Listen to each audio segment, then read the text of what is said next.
Hi, everyone, and welcome to the Asher Marketing Podcast. I'm Anthony Giuliano, and my guest this week is Autumn DeMott. Autumn, how you doing? I'm good, Anthony. How are you? I'm doing great. Well, thank you so much for doing this.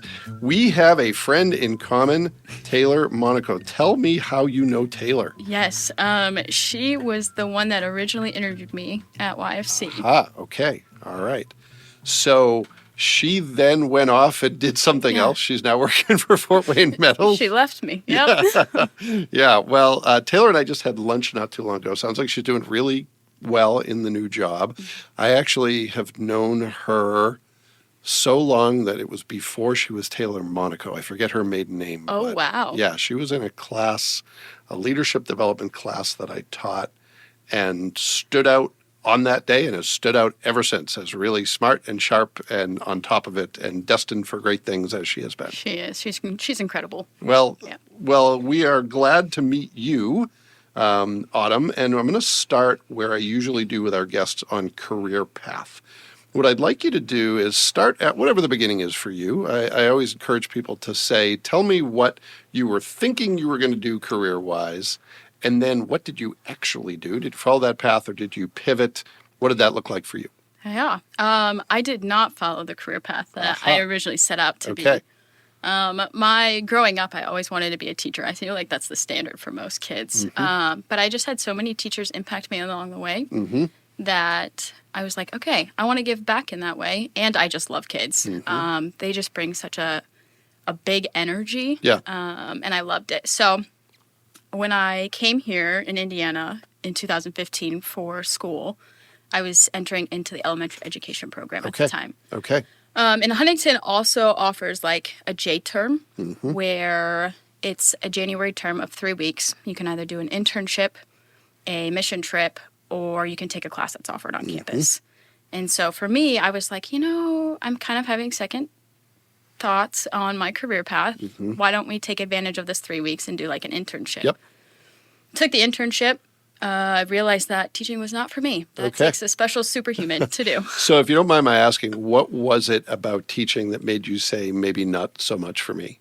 I think it was just the day-to-day that most people don't understand that teachers have to walk through. It's a lot. And so seeing that firsthand, I was like, yes, it does take a special human to do this and have patience for that and deal with all the craziness that happens in a classroom. I have one of my sisters did 4 years of elementary ed, did her practicum, and then was like, I can't do this. And now she's in HR, which is a different kind of elementary education. But so you do the J-term internship in education and decide, okay, maybe something different. Where do you go from there? After my 3 weeks were up, I marched my little self down to the registrar's office. And I was like, I don't know what to do, but this is not for me. And so then we got career services involved. How far along are you in college? My first semester. Okay, all right. So early enough. Yes. Okay, good. Good, and so between conversations with career services, registrar, and my family, we came to the conclusion that storytelling, communications, marketing was my thing and something that I was really passionate about that at the time I didn't realize that I was passionate about. All right. So that sets you on a different path. And I want to talk about a parallel path because you came to Huntington as an athlete, correct? I did, yes. So soccer, correct? Yes. And how long had you played soccer and how does that factor into you choosing Huntington and you ending up in this part of the world? Great question. I've been playing soccer since I was 5. So it was like a second nature to me. And I was actually committed somewhere else, verbally committed somewhere else to a different school at the time. And then Huntington came out of the blue and was like, hey, we're interested. Why don't you come check us out? And I had like 3 non-negotiables when deciding on a college. And they met all 3 where the other school only met 2. Oh, wow. And so I was like, my family was like, come on, let's go check it out. And I was like, absolutely not. I'm already committed. I just verbally committed, getting ready to sign. They had a different plan. I'm glad that I followed that plan and came to a visit and just instantly fell in love. With the team dynamic, I've never seen anything like that. It was like a second family. Oh, wow. And the campus was beautiful. So, what were your impressions of, had you been to Northeast Indiana prior or was this? Not really. It was the first time. So what were your impressions? To be fully transparent, I was like, Well, it's not much different than Michigan. They just don't have as much water. Yeah, well, that's absolutely Yeah. true. Yeah, especially in Huntington. Yeah, exactly. It's just cornfields. Yeah. So yeah, it was a big transition for me. Okay. All right.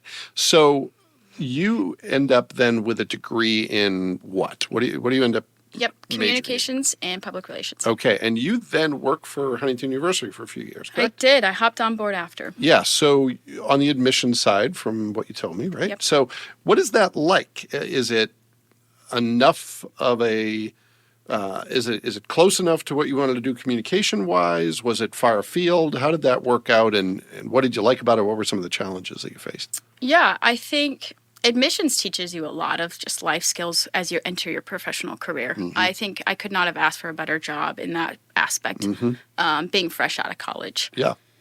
I think it helped you teach or kind of like exercise your communication skills externally, along with internal. It teaches you how to work together as a team and that team dynamic for sure. But you're learning how to communicate with people and from all different ages, especially as I moved on in my admissions career. I was working with a lot of different ages. So, And you're representing the brand at that point. You are sort of the embodiment of the brand to those prospects. yes. Yeah. Yep. So when do you start coaching? Is that while you're in admissions, doing admissions work, or is that later?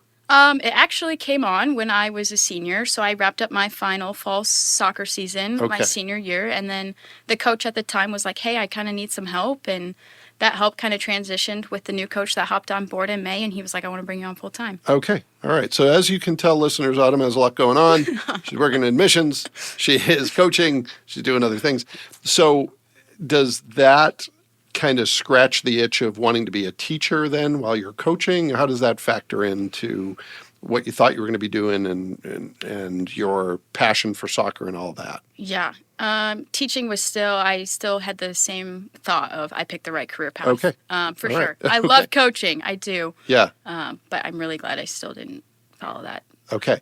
So let's talk now about the organization you work for today. How did you find yourself in the role you're now in, and tell us a little bit about what that world is like. Yeah, it was a journey with YFC for sure. So a coworker that I originally worked with in undergrad admissions came to me one day and they were like, hey, our campus life down in Huntington needs volunteers. I think you'd be a great fit. What do you think? And I was like, no, I have a lot going on. Yeah. I need to learn how to say no sometimes. Yeah, sure. And then I was like, wait, what is Youth for Christ? And she was like, you just said no to something you don't even know anything about. And I was like, it's always the stories that start with, I need to say no more often that lead to people saying yes. So, okay. Yes, Yeah. absolutely. You're tracking with me. Yeah. So, long story short, had conversations with the high school campus life director at the time about volunteering, stepped into a volunteer position. Okay. And then probably 6-7 months later in June or July is when the events and communications coordinator position opened up at YFC. Okay. And, the high school and middle school campus life directors were very persistent on saying, hey, we think you should apply for this position. Yeah. And I was like, nah, I don't think so. And then after 2 or 3 texts a day, I was like, forget it. I'll put in my application, Yeah. And super grateful that I did. YFC has been amazing. Okay. So for people who aren't familiar with YFC, tell us a little bit, very high level, what does the organization do and what is your role in the organization? Yep, great question. So Youth for Christ is a nonprofit organization, and our goal is to reach our young people of Northern Indiana. So that is putting people in relationship who know Jesus in relationships with people who don't know Jesus. And so that's basically a standpoint of YFC. Simple, sweet, to the point. Is it a Northeast Indiana-based organization, or is it a larger organization with a presence locally? Yeah, great question. We are nationwide. Okay. Yep. So I think our headquarters are in Colorado. Okay. All right. And your team here you're based in Fort Wayne, correct? Yes. And how big is the team, and what role or roles do you play in that team? Yeah. Our Northern Indiana chapter is about 35 people, give or take. Okay. That's larger than I would have expected. I don't know why that is, but Yes. it's larger than I would have expected. Same here. When I hopped on board, I was like, wow. Okay. And then we have like an office staff of 9. Okay. So All right. kind of smaller on that end. Okay. And is it outreach to high school students, college students, anything beyond that? Who's your target audience, Yep. if you will? Our target audience is 11 to 19-year-olds. 11 and 19-year-olds. Okay. And I would imagine that can be a tough crowd. It is a very tough crowd, So, especially today. Yeah. So how do you deal with that? How do you deal with all the realities of modern day life among teenagers? And how does the organization seek to make its mission relevant to kids from a variety of different walks of life? Yeah. That's a great question. I'm trying to figure out how I want to.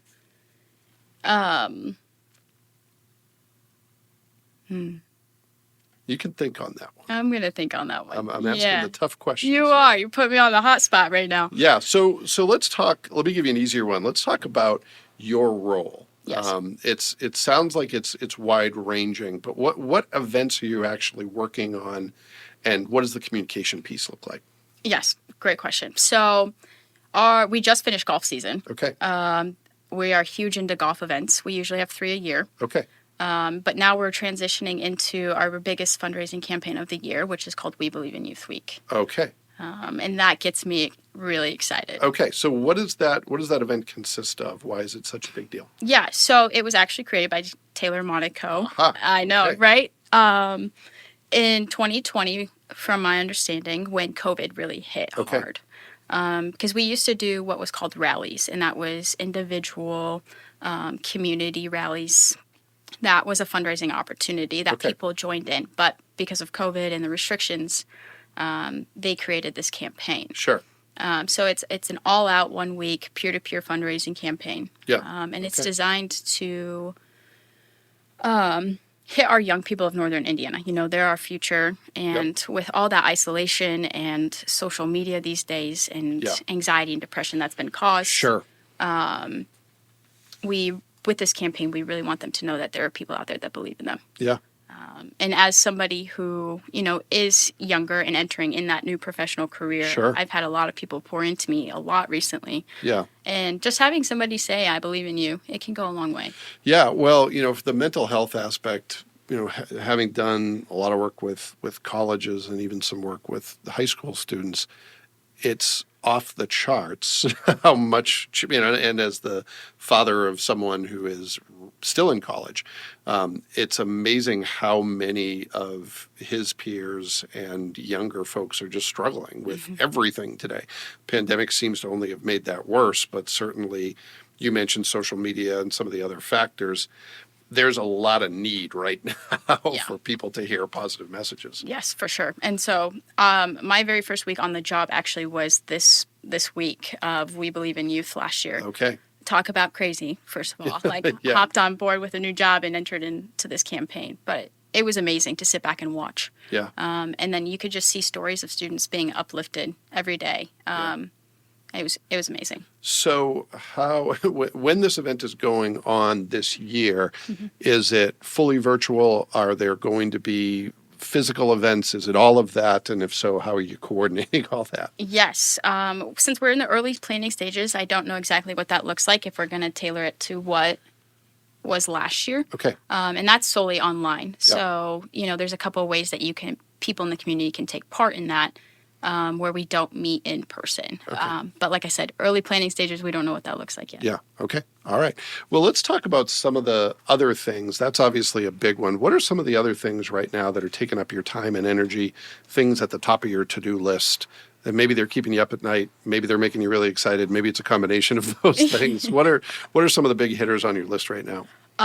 Really, my main job at Youth for Christ is storytelling. Okay. So I get the privilege of telling YFC stories, whether that's stories of volunteers. You know, I always like sitting down with our volunteers and being like, why do you give to this mission? Why is it important to you? Or with our students, like what hardship are you going through? Or what has life looked like in the last 6 months or last year? And even our staff will even sit down and tell you their stories. And some have even been products of YFC that once started out in their youth coming to YFC, like campus life or whatever that looks like for them. And then they transition and then become staff members. So it's just really cool. And I get to do that day in and day out and tell the stories. Well, and there's probably infinite opportunities to do it. Yes. Yeah. All right. So let's pivot now to what I call the speed round of the show. It doesn't have to be the speed round of the show. Okay. But it's a chance to kind of do some quick hits on things that I think are really meaningful for people to hear about. One is career path. You're still pretty young, but you've got some career experience. Let's say you were talking to one of the folks served by YFC, or you're talking to someone who might be in the same position you were in, thinking they want to go in one career path, maybe not so sure it's the right one for them. What's your best career advice? Something you've learned that is important in terms of career fulfillment, career success?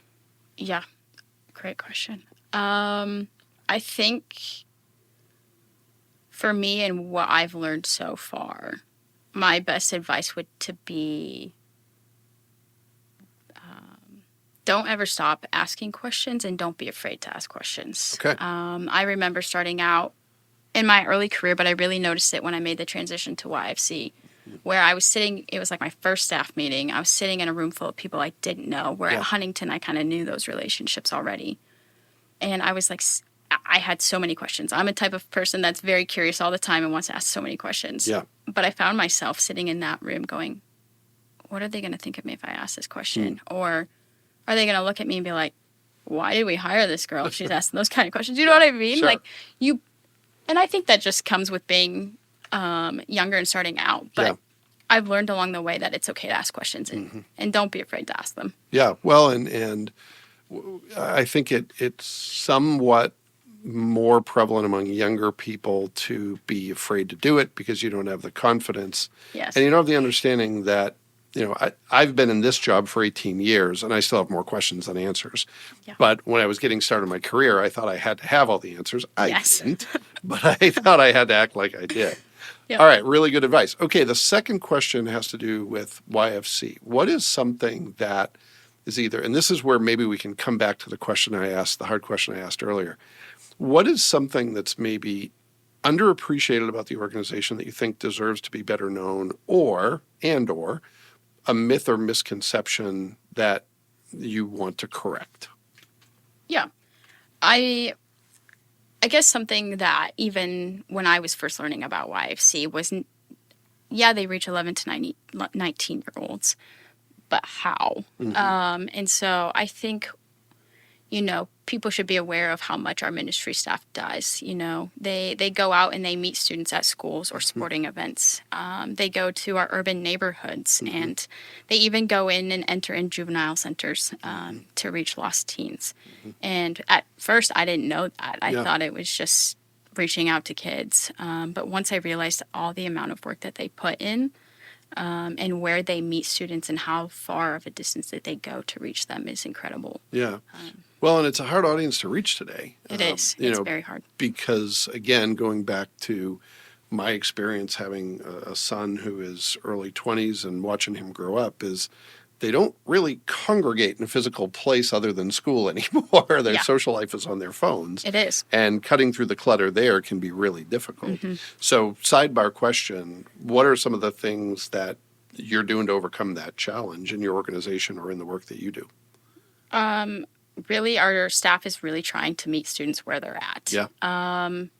And they're trying to figure out ways to engage them. I know that some of them have been trying to do let's get away from technology and let's go to a Tin Caps game or let's go to the zoo or Cedar Point. But it's becoming more and more of a challenge, but they're still trying to meet them where they're at. Yeah. All right. So third question, a tip or trick or tool, gadget, doesn't have to be technology, but it can be something you rely upon in your work that it could be really simple. I've had people say Google. I've had people say pen and paper. What's something you rely on your work that you think deserves a shout out?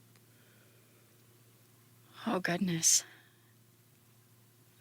I've had the privilege of learning all sorts of things. I think if you would have asked me before making the transition, I would have said Evernote. I love Evernote. Yes. Lynette Fager actually introduced me to Evernote in an internship back in the day. All right. And I loved it. But then I moved over into the YFC world, and I fell in love with Monday.com. Okay. All right. I love how organized it is and how you can tag teammates in and tag them out. And right. it gets me pumped. So for people who don't know much about Monday.com, it's project management? It is a project management system. Yeah. Yep. So at first I was like, oh, this is cool. I don't know what it is. But then I've learned that it is a project management system. And it's like, once you look at it, it's like a glorified to-do list, really. Okay. All right. And it's, if I'm not mistaken, it could be used for event management. I've heard a lot about it, but I've never used it. Yep. So you can collaborate within the tool. You can. So last year we used it a lot for We Believe in Youth Week. Okay. All right.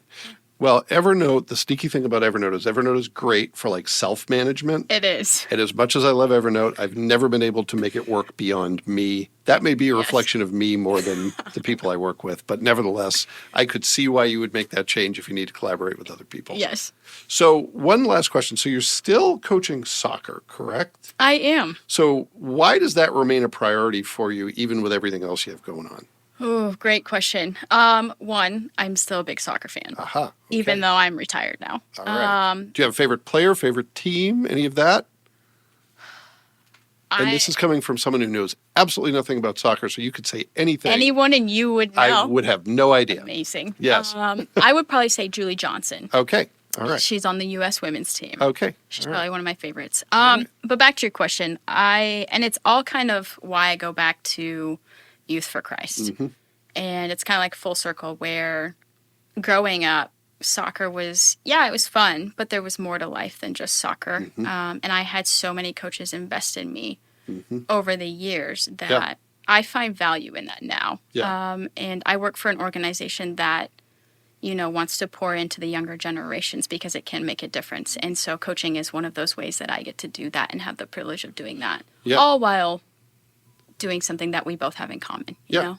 Yeah. Well, and I think one of the things you may have realized younger in life than I did is that's another thing you're never really done with. Yeah. You can always pass on what you've learned. You can always give back in a way that others have helped you, but you're never going to be done with that work. Correct. So yes. You coach and you volunteer and you do all these things trying to make up, but that work is never done. Yes, I agree with you. Well, thank you. We are done here, though, so that's good. One less thing for you to do. But Autumn, thank you so much for doing this. It's been a pleasure getting to know you and hearing a little bit about your story. Yeah, thanks, Anthony. And thanks to everyone who took the opportunity to listen to this episode of the Asher Marketing Podcast. We'll be back next week with another great guest, and we hope you'll join us then.